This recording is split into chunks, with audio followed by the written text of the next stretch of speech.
Bueno, otro de los temas que hablamos ayer a la noche es esto que se generó a partir de esta campaña que inició un municipio en cuanto al consumo de drogas y esta discusión en relación a si es una campaña de reducción de daño, de reducción de riesgos, si así está bien hecha o si es una apología al consumo. Y bueno, y eso derivó en una cantidad de cuestiones. La verdad que estuvo lindo el debate y nos quedamos con ganas de poder profundizar más, sobre todo porque el doctor Gustavo Gómez, que estuvo ayer y ya está ahora con nosotros, viene con información fresquita porque estuvo participando del Consejo Nacional de Psiquiatría, que creo se hizo en Mar del Plata. ¿Puede ser? Hola, ¿cómo está? Sí, Bien. en Mar del Plata. En Mar del Plata fue. ¿Y abordan estas cuestiones, las adicciones? Sí, totalmente. Hablamos de salud pública en general y en particular de estas cuestiones, sobre todo del consumo de las adicciones.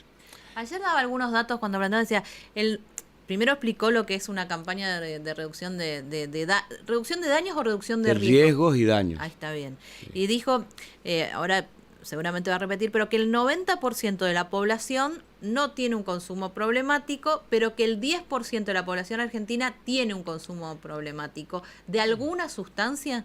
Sí, esos son los datos que tenemos de la última encuesta que se hizo hace unos años, que arroja ese dato del 10%. Tienen que ver, sí, con sustancias en general.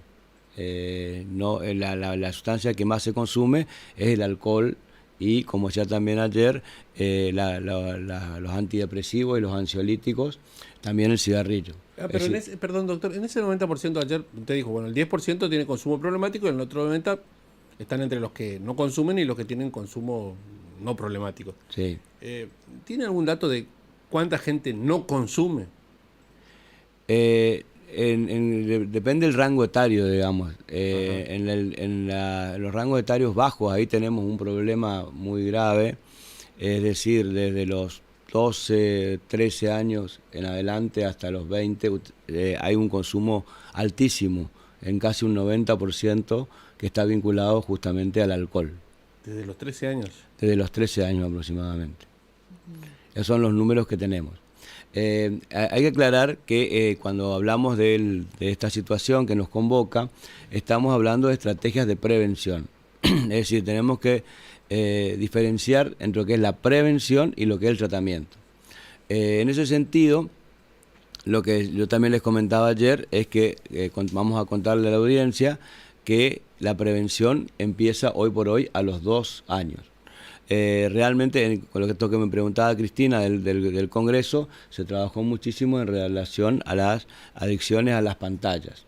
En realidad, la adicción a las pantallas en este momento, diríamos que es poca, pero lo que hay es mucho, volviendo a la pregunta de Gustavo, mucho consumo. Ahí tenemos altísimo consumo de pantalla en este momento. Doctor, así como hablamos de secuelas, de los pros y de los contras que generan las otras adicciones a las cuales por allí muchos consideramos que son las únicas malas, pues la gente cree que la adicción mala es la droga o la adicción mala es el alcohol. El consumo permanente de la pantalla, como dice usted, también genera secuelas. Sí, lo que estamos viendo es que lo que les dije ayer es que, acordate vos, Marcelo, que el estímulo ya comienza muy precozmente a los 2 años. Esto produce un efecto claro en el sistema nervioso y esto hace que el sistema nervioso reaccione, se produce lo que se llama una hiperactivación, un hiperestímulo, y eso hace que la persona tenga situaciones de ansiedad. Hay datos alarmantes de que hay chicos con 12 horas de consumo diario de pantalla. ¿Esto en qué deriva? Deriva en que la persona luego avance a un consumo precoz de sustancia, porque cuando esa ansiedad que va teniendo con respecto al consumo de pantalla, al cerebro hiperestimulado, a la dificultad para dormir, hace que recurra a algún tipo de consumo, entre ellos el alcohol fundamentalmente. A ver, hago una simplificación porque ese es el dato que ayer, cuando lo planteó, no lo pudimos ahondar, pero hay una vinculación entre el uso del celular. A ver, la pantalla creo que hoy más presente es el celular, ¿no? Sí. Entre el uso del celular y después alguna adicción.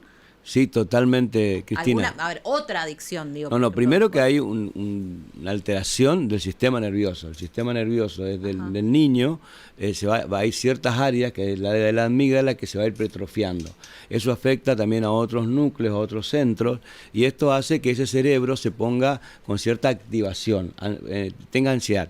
Y ahí aparece un tema que sería bueno decirlo rápidamente o fácilmente, que es decir, ¿qué es lo que tengo que hacer con mi hijo? Creo que tenés un hijo chico. Yo tengo una nena de 1 año, si Un bien año. no tiene, a ver, 1 año y 3 meses, no le doy el celular, obviamente cuando puede lo agarra, pero no lo desbloquea.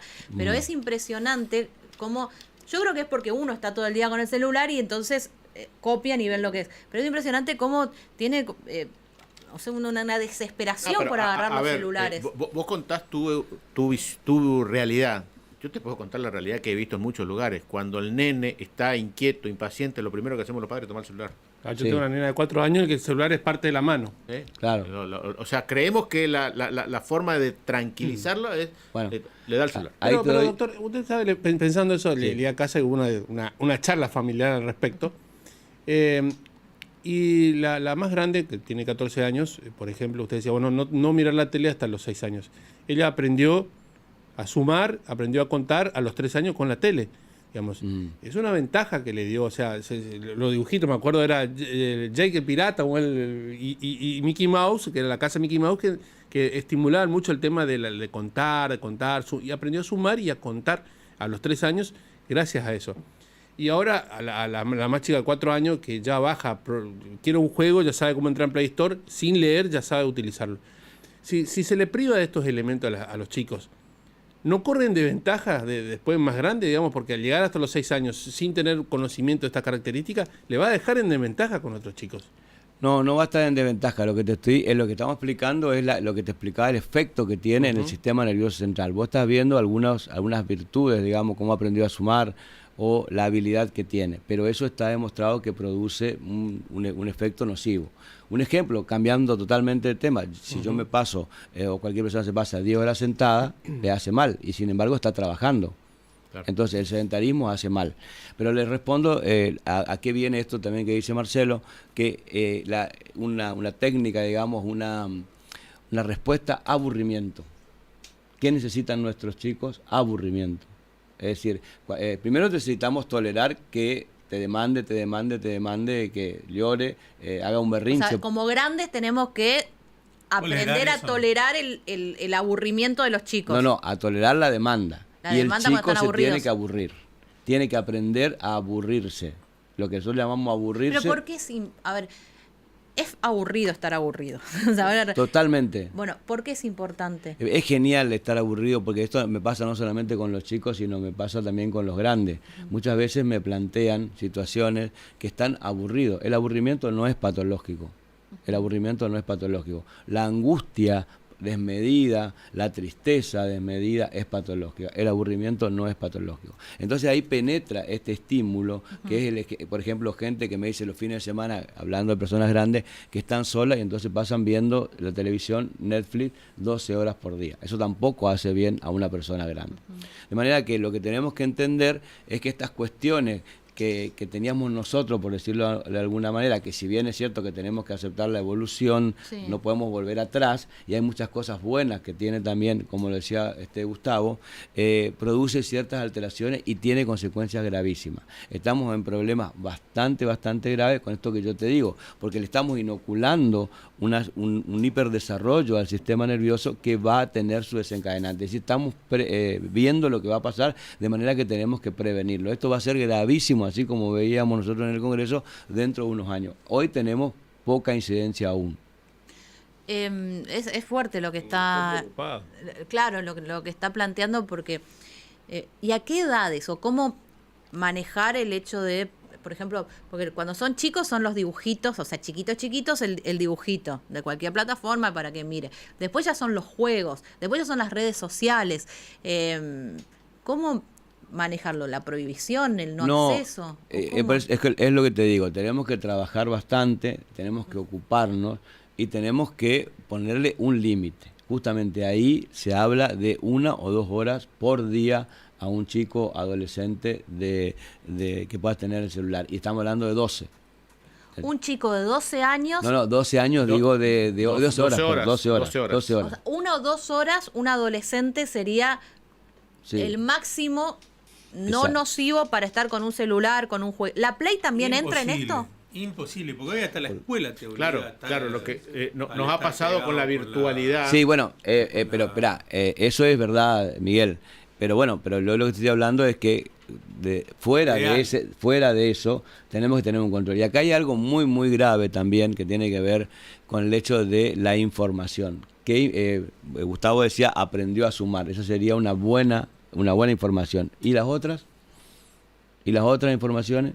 Es decir, y aparte también pasamos a ser una mercancía. ¿Cuál es la mercancía? Que tu hija, nuestros hijos, nosotros mismos somos objeto de ese estímulo de venta. O sea, todo está planeado para que haya consumo. No solamente consumo de sustancias, sino también consumo de cualquier objeto de compra, digamos. Entonces aparece un reclamo de que quiero que me compres tal cosa. Va mal con nosotros, entonces no le compramos nada. No, perfecto, eso está perfecto. Pero bueno, así como toleramos esa demanda, tenemos que tolerar, o sea, el límite. Esto que vos decías, Cristina, de prohibirle, no, son límites. Los límites se trabajan, los límites se acuerdan y ahí empezar a desarrollar propuestas y se desarrollan alternativas. de muy temprana edad también.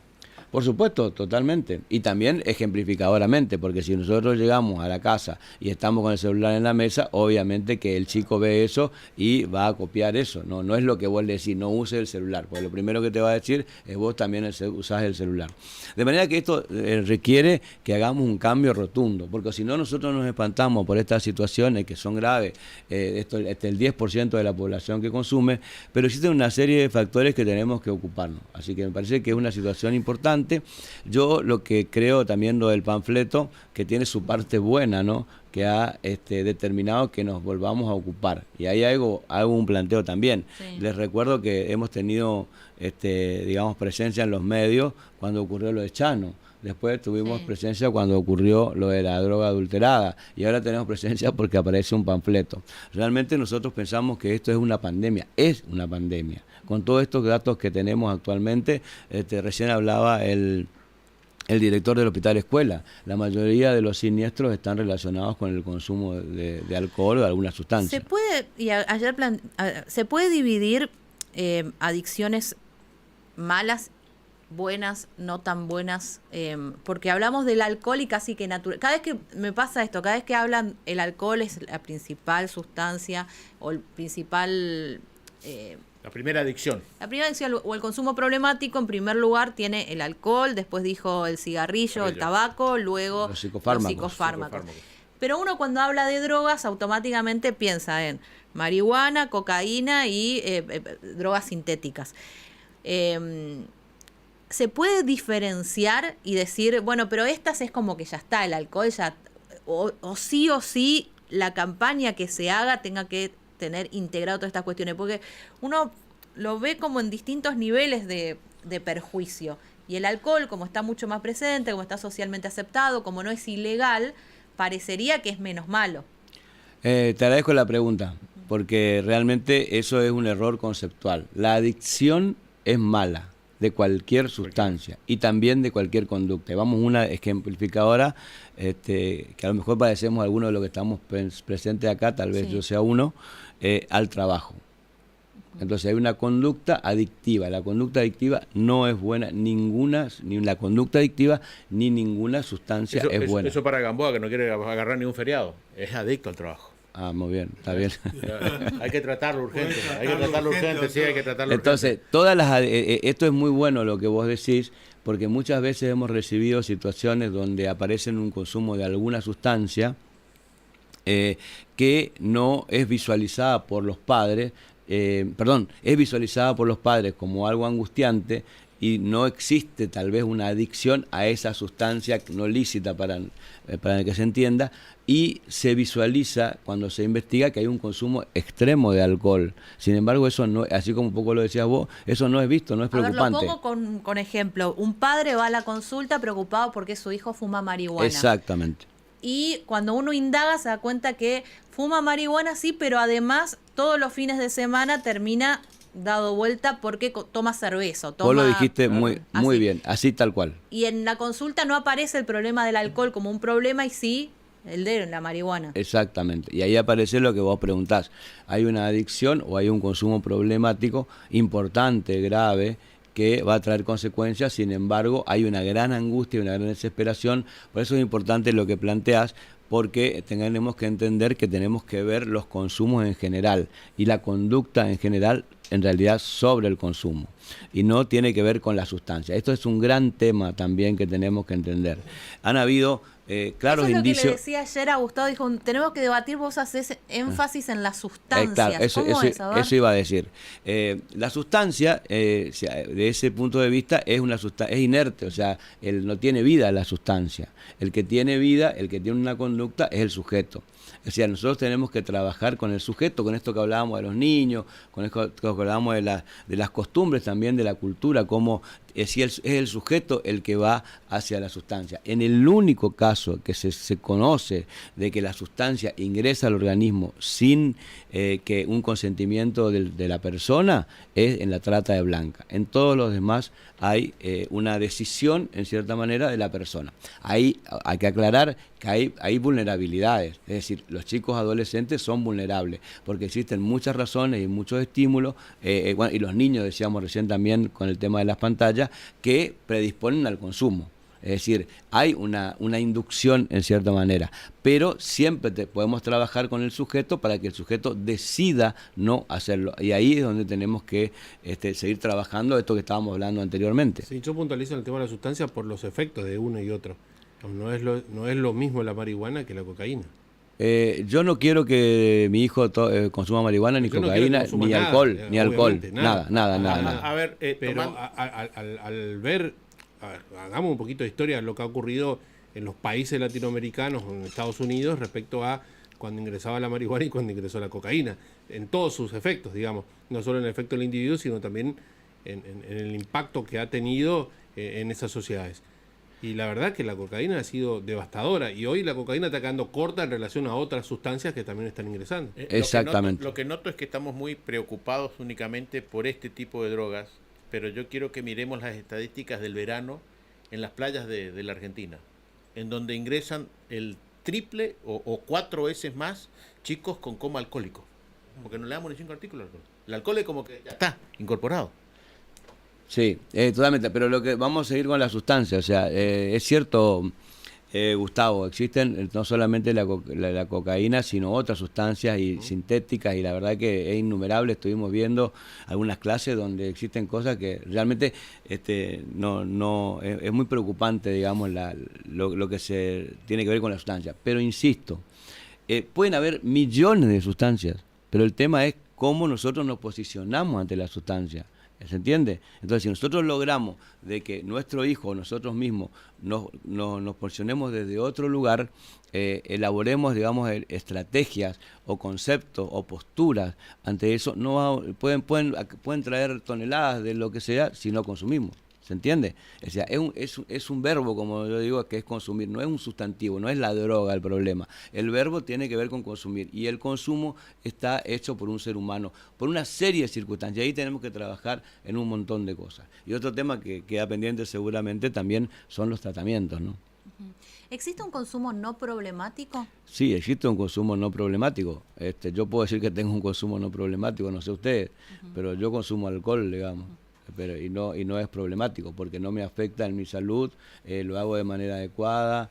Y esa, a ver, usted dice, yo consumo alcohol y no tengo un consumo problemático, perfecto. Sí. Y usted dijo, esa actitud o esa acción del sujeto ante la sustancia, ¿es para todos? Por ejemplo, ¿se puede inferir que usted, si consume otro tipo de sustancia, cocaína, no va a ser un consumo problemático? Es decir, una persona que tiene un perfil adictivo o componentes, va a poder consumir sin problema, y otra no, cualquier cosa, o influye el tipo de sustancia.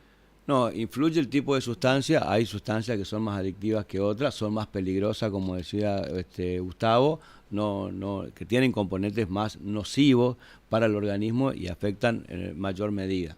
Pero en realidad siempre está el tema del sujeto, y ahí te cuento al revés.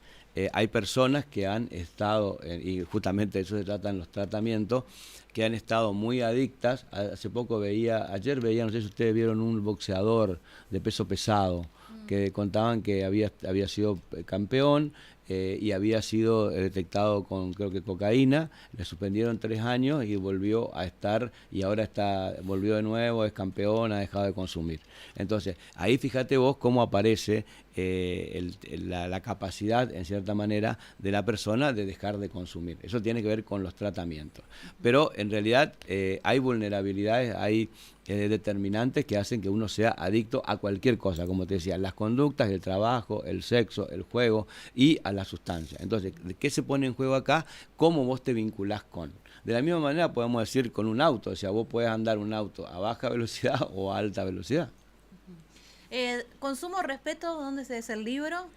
Bueno, Consumo Respeto es un libro que escribí el año pasado, tiene que ver con, en realidad tiene unas características que es con poesías, donde yo trato de contar todas estas experiencias, donde hablan del vínculo de las personas con la sustancia, de las familias y todo lo que tiene que ver con el consumo. Eso nosotros lo estamos trabajando dentro del dispositivo El Camino, donde tenemos un dispositivo con una asistencia ambulatoria. Por eso le decía que si usted tiene la amabilidad de invitarme otro día, podemos hablar de los tratamientos, porque ahí están incluidos este 10% de la población que está necesitando tratamiento y realmente tenemos algunas dificultades. El tratamiento no es solo para el paciente, ¿no? La familia tiene que involucrarse. El tratamiento no es solo para el paciente, es para la familia, es para los allegados, es para la sociedad, es para todos, digamos. Esto que estamos haciendo me parece muy importante. Esto de una de las cosas que tenemos muy importante es la estigmatización, esto que decíamos recién, que se ve como o se concurre a un tratamiento cuando hay una sustancia ilícita en el medio y anteriormente no se lo hace, digamos. Y bueno, el Consumo Respeto lo que intenta hacer es explicar en palabras sencillas todas estas cuestiones para poder prevenir y en el caso de tratar que podamos hacerlo de la mejor manera. Y acá el término también es interesante, ambulatorio. ¿Por qué? Porque eso significa que la persona puede continuar con su vida normal y ese es el principal objetivo. Y otra de las cosas también que por ahí tenemos, yo trabajo en el Ministerio de Salud, estamos conformando una red de salud mental en toda la provincia y una de las demandas es la internación o centros de internación. Eso realmente está comprobado que la internación en larga duración no es lo adecuado. Puede existir, debe existir una internación cuando existe un riesgo cierto inminente para sí o para tercero, pero luego el tratamiento está comprobado, debe ser en el ámbito comunitario. Es decir, la comunidad hoy por hoy tiene que estar preparada para poder asumir el tratamiento y debemos hacerlo de manera integral, no solamente del equipo técnico, sino también de toda la comunidad. Esto que estamos haciendo nosotros en este momento es algo muy importante porque ustedes a diario reciben así situaciones de desesperación de una madre que reclama una internación. Bueno, eso puede ser que sea posible o que sea real en un momento, pero debemos trabajar muchísimo todos para poder ayudar a esa contingencia, no necesariamente desde la internación. Gustavo, gracias por venir. Gracias a ustedes. Gustavo Gómez es médico psiquiatra, es el coordinador de la Red Provincial de Salud Mental. Su matrícula profesional la tenemos en pantalla, la reitero, 2316, y hay un número que es el 141 del Cedronar para justamente asesoramiento sobre consumo problemático. 8:30, hacemos la pausa.